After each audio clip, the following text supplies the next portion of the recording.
It's Paul Joseph Watson with Infowars.com, and we're talking to Dan Dicks of PressForTruth.tv. Welcome to the show, Dan. Thank you very much for having me on.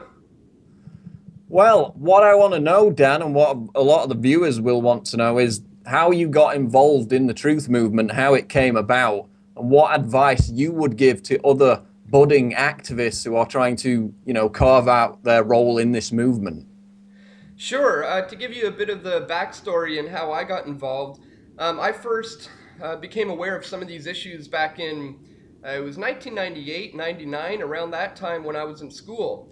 I had a friend of mine tell me about chemtrails was actually the first topic that I was exposed to in this stuff, and I was very, very skeptical about the whole thing. Specifically, the idea that it would be the government doing something nefarious to the people. I thought that just sounded ridiculous to me at the time. But then, having begun looking into it, I started seeing there's something to this here. And I remember back in those days, I had a friend who was very into this, and he gave me a big box of documentary films on VHS tapes. I was watching documentaries on VHS back then, and I went down the rabbit hole and my mind was expanded, and I went into all sorts of other areas of research. And it was shortly after 2001, after 9/11, that I started getting active. I started meeting like-minded people and joining meetup groups and getting out and doing street actions in the streets, handing out DVDs and that sort of thing, flyers and information, and starting to actually do something, get active. And I did that for a few years and got to the point where I felt it's time to take it to the next level. So that's when I started the YouTube channel, started the website, and just started documenting things, and eventually got a camera. And my first time taking a camera to one of these events was at Bilderberg in 2006 in Ottawa, and documented the whole thing. And from then on, I knew this is something that I want to continue doing. So ever since then, I've just been stepping up my game, and that's pretty much how I got started. That's the background story in a nutshell. So, I mean, it's a minefield for people just starting out, though. I mean, there's so many areas of research. I mean, what would your advice be to a newbie who this has all just hit for the first time and they're kind of the rabbit in the headlights? Well, it's easy to perhaps feel overwhelmed, but I would say, take everything one step at a time. Basically, don't think too far ahead. Sometimes people will have big ideas about what they want to do. I mean, when I got into making documentary films, for example, that wasn't really the plan. It just kind of came about that way. I covered a protest in 2007 in Montebello, Quebec, not knowing what I was going to do with the footage. Just thought maybe I'd put them on YouTube. But then we quickly, after getting the footage, finding out what happened with the provocateurs, we realized we have something here. We maybe have the workings of a film.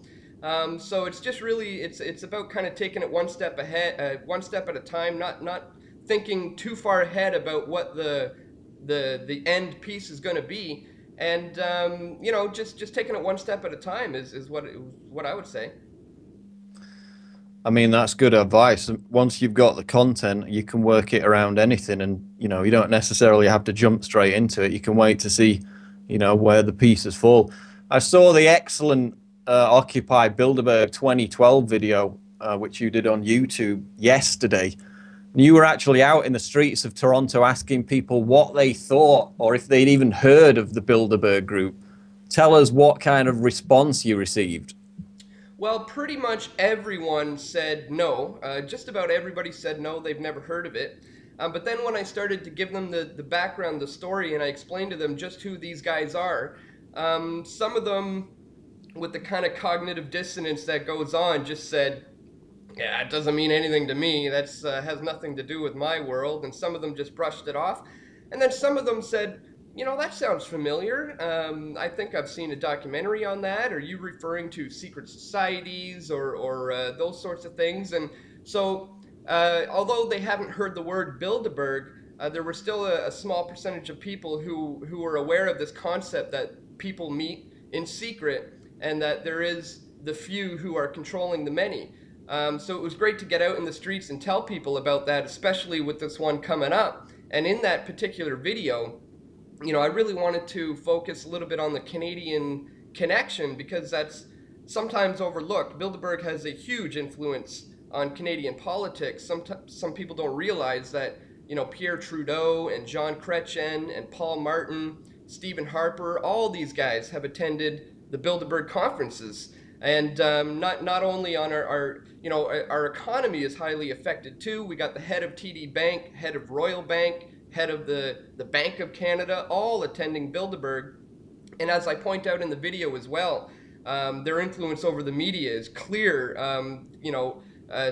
Peter Mansbridge of the CBC is a member of the Bilderberg group. And then, of course, there's Heather Reisman.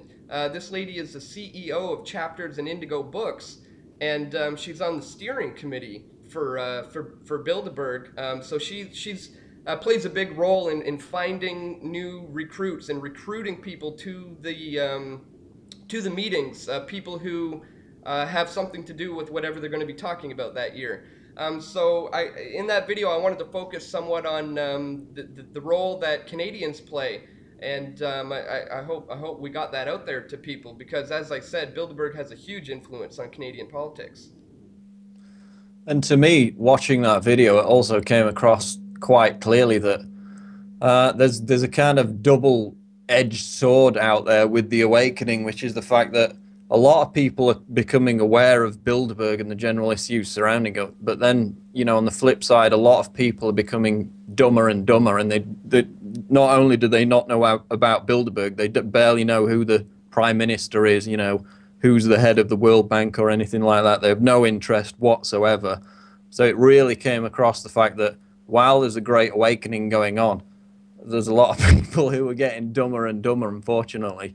But that's something that we've got to target. Obviously, a lot of young people are like that, but once they start getting into their later years, then they begin to stick their head above the parapet and see that there's more to the world than, just getting high or getting drunk or just being mindless. So, I mean, that's the challenge, really. Absolutely. Now, I've seen the Occupy Bilderberg Facebook page, which was set up in response to Alex Jones's call for Occupy Bilderberg 2012.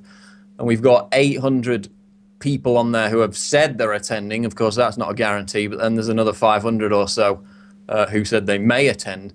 So I'm hopeful, bearing in mind last year in Switzerland, we had probably at the peak 200 protesters. I'm hopeful that this is going to be an all-time record turnout in numbers protesting against Bilderberg. How do you think Bilderberg are going to react to that, given the fact their whole agenda is based around keeping everything secret and out of the spotlight? Well, they're definitely going to have to do something. I mean, they've already had to acknowledge their existence by setting up their website just a few years ago and having an official Bilderberg website. And I mean, I remember when I was there in 2006, there had to be about 20, maybe 30 people at the peak of that particular protest. So even in the last 6 years, it's really, really growing. And as you said, as the years go on, hundreds of more people. So yeah, this year I would love to see 1,000 people, 2,000. That would be incredible. And basically it would force the Bilderberg group to, it would expose them, and more people around the world are going to start learning about it. It may even cause the mainstream media to have to cover it. It's hard to ignore something like that when there's thousands of people gathering outside of a hotel. So it should be interesting to see where this group leads. Who knows? Maybe in